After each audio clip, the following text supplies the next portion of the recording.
again, welcome back to the workshop of Wood Spun Round. It is good to have you with me today. I've got a piece of wood that's laminated here. This is 3 layers of aspen with two thin layers of walnut in between. And what we're working on here is a rolling pin. I had a friend who had sent me a message back a little ways and said he'd like to give his wife a brand new rolling pin for Valentine's Day. Seems they do a lot of cooking together, including some pies, pastries, pastas, all those kinds of things that they need a good rolling pin for. So he pretty much gave me carte blanche on this, and I just went at it. This is what I'm doing here. Basically what I'm doing right now is just roughing it down still, getting a nice round cylinder, getting all those sides and corners off of it.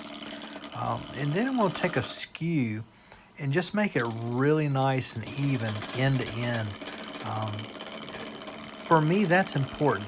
A rolling pin is not that hard of a turn, but to get it smooth and even so that it rolls straight all the time, that's a little bit more of a challenge.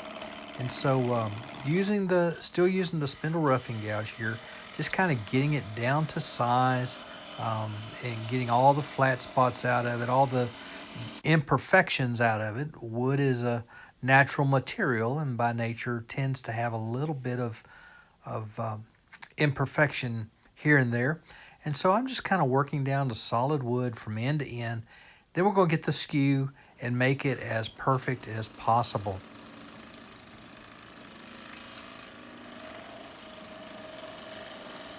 Just taking my time here. No reason to get in a big hurry. I showed you in the very beginning I was working at real time. The rest of this is pretty much double time. I think I'm showing you just a little bit here of real time with the skew. I just want you to see. I don't go flying. Some people like to fly through their turnings. Even though this is one for, it's a commission job. It's for somebody. I've been paid for it. Still, I'm taking my time. One, I enjoy turning, but the other, I want it to be done right. And since this is for a friend, especially want it right.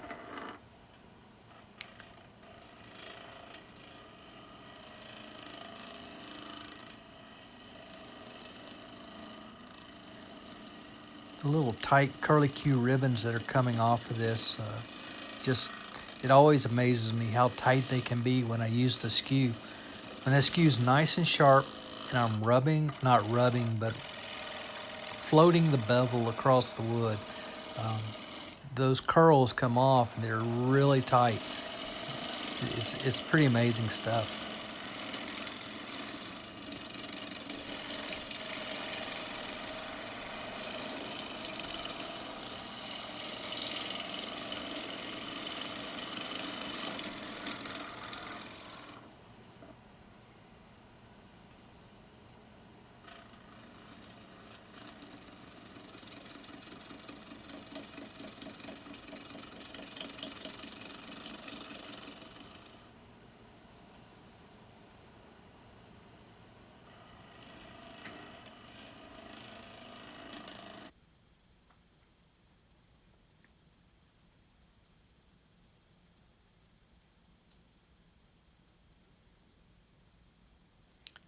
So we've got the right hand side pretty well done.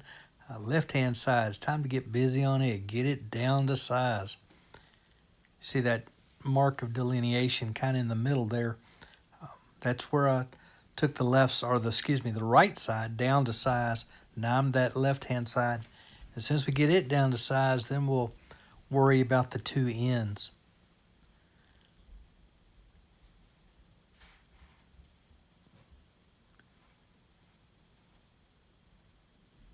If you're going to start making rolling pins, or if you want to give a rolling pin a try, it's a good turn. It's a good turning to do some interesting practice on, whether it's with the skew or doing it all with the roughing gouge, or maybe you want to use a spindle gouge. Even a bow gouge will work very nicely. Do the research, and what you'll find is there are several types of rolling pins that can be done. the American style, where it has the two handles on each end, or a handle on each end, two handles total, that the rolling pin rolls around. Um, that's one type, and then there's this type, more the French type. There are some that are the high point is dead in the center, and you taper down to the end from the center. Um, what I've done here is I've just marked the what I'm going to call the handle. It's not really a handle, but it's just a tapered end to the rolling pin. All this center section will be the same diameter, and the two ends will be tapered. But I wanted them to be tapered evenly, the same length, the same size. And so we're going to start with the outside diameter of the whole rolling pin, and then we're going to taper down. Um, I believe my sizes here are 1 3/4 inches, and I'm going to taper down to 1 inch.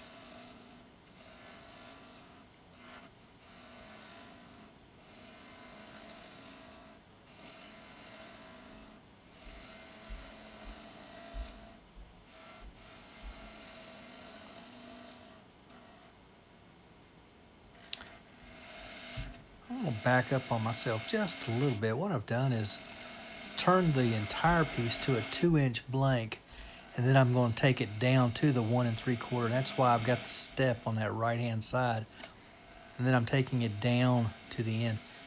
Doing the same thing on the left hand side now. You see the part line there where I've taken it down to 1 3/4, and then we're going to go from there down to the 1 inch.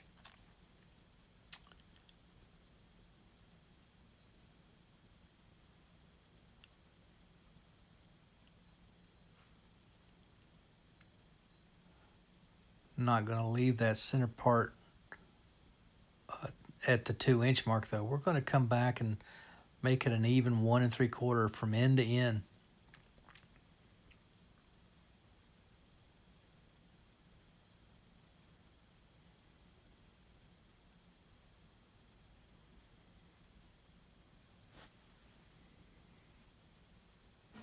All right, now I'm back to working that center section.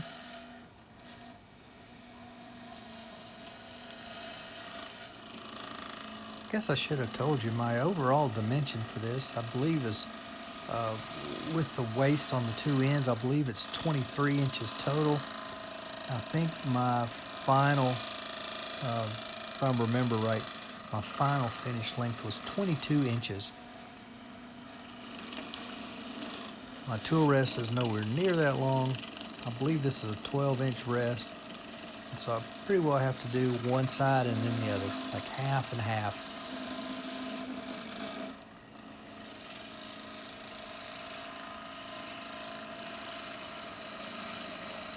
Giving a little sharpen.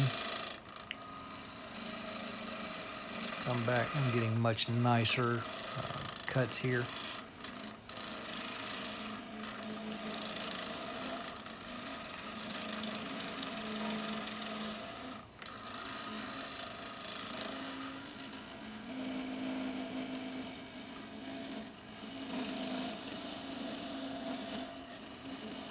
There are those curls building up on my forearm.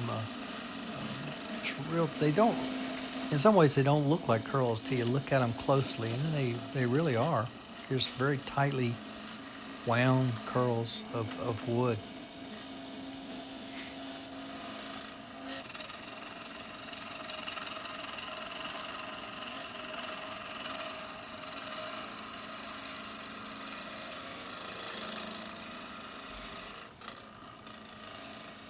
Getting started on the ends there.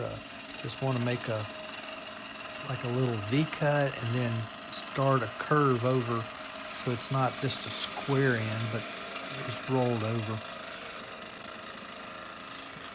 Went in with my 1/2 inch skew there, just to work on that end, give myself a little more room than what the 1 inch skew gives me.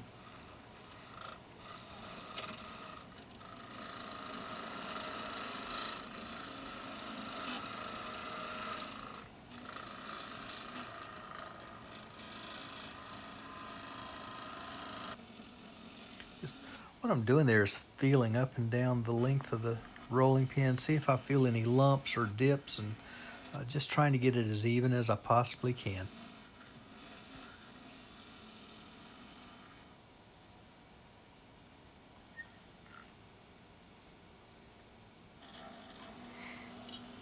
Then we'll sand. Once I'm through here, before I even start, I want to go ahead and start talking about it.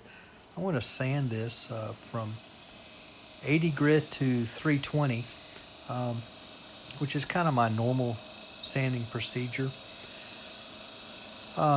And then typically what I do is the axe process. I start with the um, tung oil paste, and then I use the abrasive paste, and then we use the wax.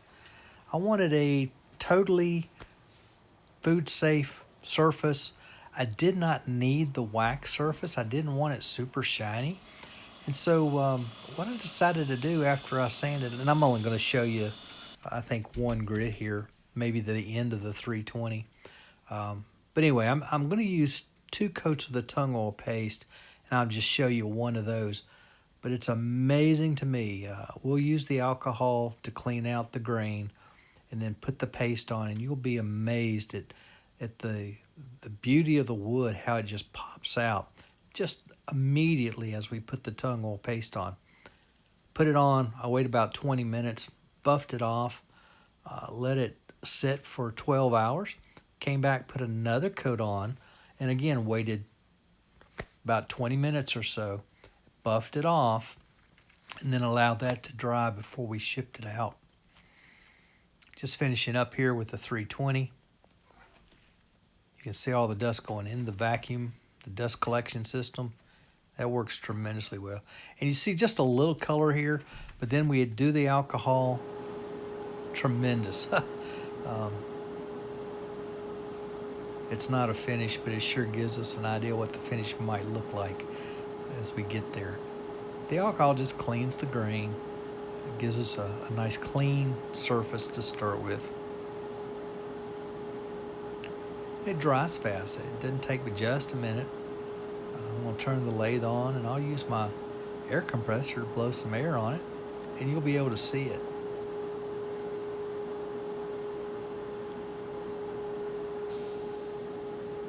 Now watch this, starting from the right, moving to the left. See how it gets whiter? That wood just drying out, alcohol evaporating off, and we're back to raw wood again. Here's that X tung paste. By the way, let me just remind you, you can only purchase Axe from Axe, axewoodpaste.com. Made right there in Pennsylvania. So it's American made, 100%. Every bit of it, everything that goes into all the Axe products is food safe, and so you can rest assured with that. You have no questions whatsoever. Everything's laboratory grade, high grade, oils, waxes, all of that. So it's all as safe as it can possibly be. Just look how beautiful that tung oil paste causes this aspen with the 2 little tiny strips of walnut in there, just to give it a little bit of accent. It's just gorgeous, just gorgeous. I am tickled to death. My customers are tickled to death, and so I just wanted to share that with you. Hang around for just a minute, and I'll show you the stills as well. Thank you so much for joining me. This is Doug at Wood Spun Round. If you haven't already subscribed, please do. It doesn't cost you a thing. Go ahead and hit that like button if you would as well. It helps the channel tremendously. So until we get to meet again, this is Doug at Wood Spun Round, and I hope you're able to spin them round.